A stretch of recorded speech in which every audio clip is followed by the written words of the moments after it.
Hello, everyone. My name is Seth, and today I'm going to give you my review of the finale of Ahsoka.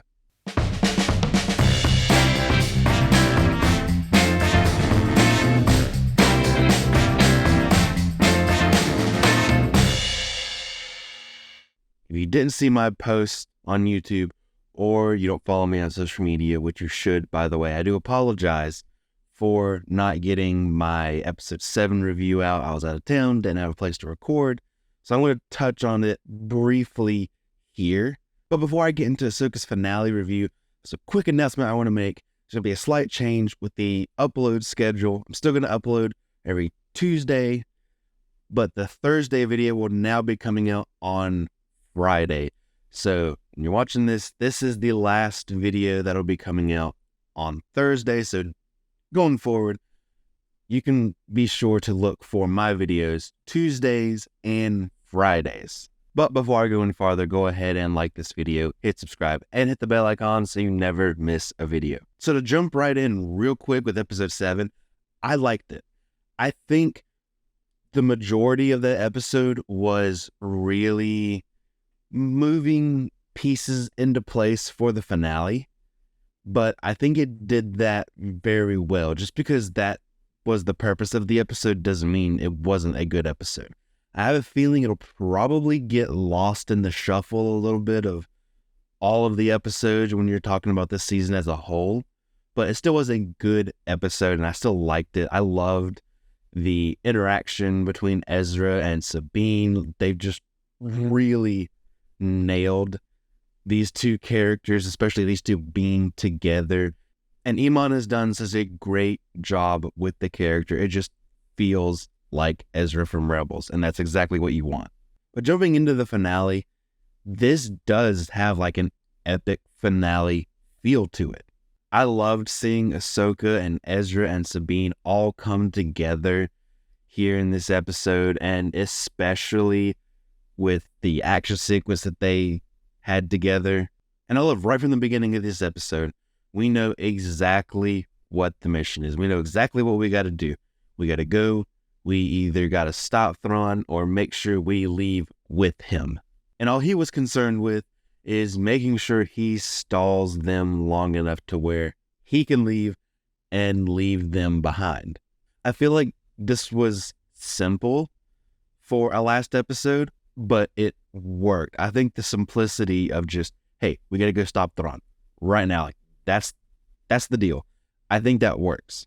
Rick Famuyiwa directed this episode. I think he's really a fantastic director. He did an incredible job. It was well paced. There were some really great shots, and I just think it made for a really good and satisfying finale. And this episode had a lot of really good action. And that's kind of what you want as a crescendo to this season. You want this last episode to have a bunch of action, and they nailed it. You know, sometimes in some of the Disney Plus shows, you wonder, how are they going to have this big epic feel? Well, they pulled it off here. I loved seeing Sabine, Ezra, and Ahsoka take on all of those stormtroopers, basically trying to go through some of Thrawn's army to get to him, and it was really well done. And I loved that we got the zombie stormtroopers. That was so cool. I was really hoping, with the Night Sisters and everything, I was really hoping we would get that, and that was really, really cool to see. And I'm glad that they're not afraid to lean into a little bit more of the weird, like, Force stuff here in this show. I think it was a great moment with Ezra building a lightsaber, basically making it very similar to Kanan's. And I think that the duel that Ahsoka had with Morgan both times was really well done. I thought the camera work was awesome. The choreography was really well done. And it was just a really cool fight. It was just really interesting. And I think it was neat that really the first time we see Ahsoka in live action, it's going up against Morgan. And to kind of close out this season here, she's going up against Morgan again. And I really love the way that Ahsoka ended the fight too, with like the double slash taking Morgan's blade. That was just really cool. And I mentioned in one of these episode reviews earlier, but I knew that Sabine was going to use the Force in an important moment. I thought it would come in the finale. I was right. But I thought it was a really cool moment. And I thought it was also really cool that she force pushed Ezra onto the Chimera. And I do like the decision of her staying back and helping Ahsoka. I think that kind of shows they've repaired their relationship through everything they've been through kind of a mutual understanding with what Ahsoka has been through. I really like how they've repaired their relationship. And speaking of that, I really like some of the smaller character moments in this episode too, like with Ahsoka and Sabine on the ship. And after they got left behind, I honestly didn't know how they were going to end this season in this episode, but Ahsoka and Sabine and Huyang getting left behind definitely was not what I was expecting. And I think that's really cool. I love it when shows are able to do things that I'm not expecting. Like, really, I didn't necessarily think that was really on the table. I thought one way or another, everybody would end up getting back to our main galaxy. And we also end with Baylan looking off towards some sort of beacon, maybe. And he's standing on one of the giant statues of one of the Mortis gods. And that's really interesting. We didn't really learn what exactly he was looking for. We know he was looking for some kind of power, but we don't know exactly what that is. And I'd be interested to see if they continue his story. I think he was such an interesting character. And in what I believe is Ray Stevenson's final performance, he killed it. He absolutely crushed it. He was amazing. He brought such an incredible presence to this role. And I loved this character and I loved his performance. Shin, it seems, will go back and be with the bandits. Maybe she'll be like the leader. And I feel like they're setting up a lot of things for a second season, which we absolutely need. I am dying for a second season. I think it's also interesting that with Thrawn getting back to our main galaxy, he's taking the Chimera to Dathomir. I'm very interested to see what exactly he's doing there. I know he's probably going to be rebuilding his fleet one way or another, kind of hiding out there. I love that Ezra got to go home, and I love his reunion with Hera and Chopper.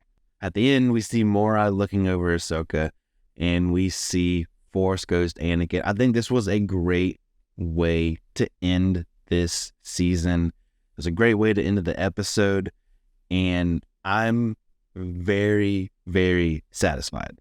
I also have to shout out the score.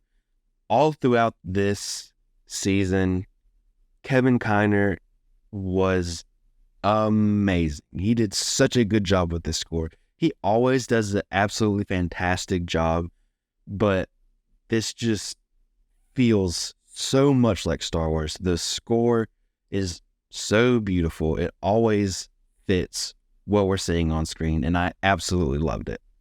Overall, I can confidently say that I loved this show.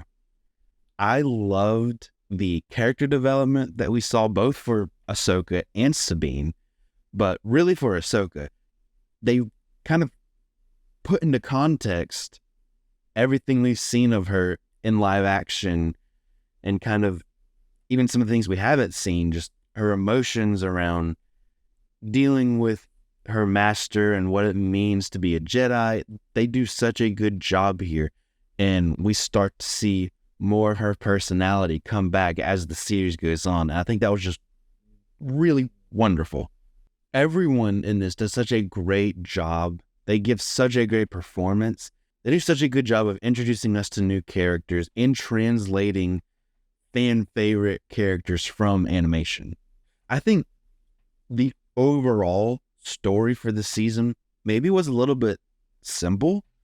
However, I think it works. They were able to have this kind of grand scale about it.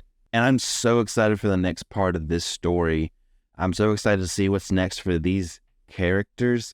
And I mean, Dave Filoni did such a great job writing this. I think this has been Star Wars just about at its best, honestly. I mean, we got some great action. We got some great Force lore stuff. There's stuff here for like the Rebels and the Clone Wars fans, and it has vibes from the original trilogy, and they're not afraid to get weird with some of the Force lore and things like that. It was just really well done, and this is just Star Wars at its peak, really. If you haven't seen this show, but you're somehow watching this review, you're on the fence deciding on whether you actually want to give it a shot or not, I absolutely recommend it. I think it'll watch really well now that all 8 episodes are out. You can just sit and watch all of them. I think that will actually work really well. I think they'll flow very well, one episode to the other, just kind of binging it all.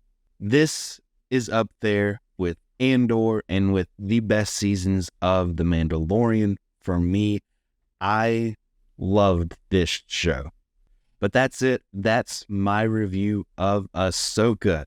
Have you seen all 8 episodes? Have you seen the finale? Let me know in the comment section down below. I would love to have a conversation with you about it. I would love to talk about this show with more people. We're getting closer and closer to 100 subscribers. It's really exciting. So if you have not subscribed, please consider doing so. It's free and it would make my day.